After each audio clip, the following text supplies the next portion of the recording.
Today we are going to show you how to set up a new fixed asset. To begin, select Equipment and then Fixed Asset Maintenance. Select New to set up a new asset.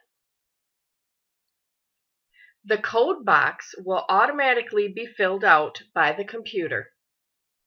Next, you will need to fill in the group, serial number, and edition number for the asset. For ease in finding certain types of assets, you may want to put your assets into different group types. An example of this would be licensed equipment, non-licensed equipment, buildings, land, office equipment, etc. For our example, we are going to use 146 office furniture for the group. For the serial number, you can use any method you want. I just use the next number under the 146 category. And then 01 for the edition number. If you happen to put an addition on an item, you can use the same group and serial numbers and simply use 02 for the addition to the asset.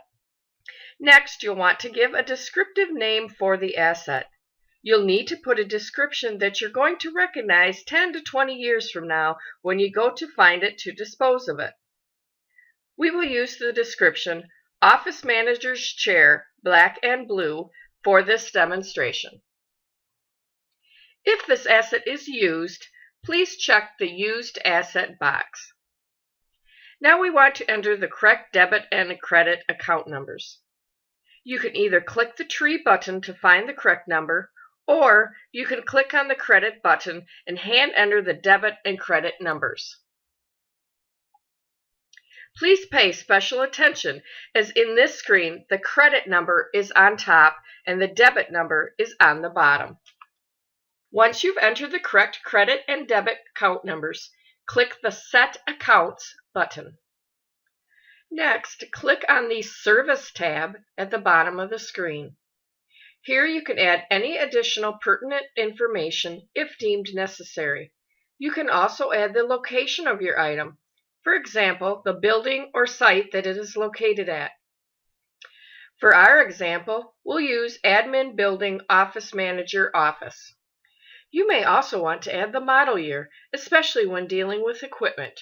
We'll use 2014. Next, enter the purchase date and in-service date.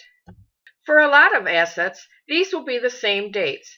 However, sometimes for large pieces of equipment, such as trucks, you may purchase it 1 month, but not put it into service until a couple months later.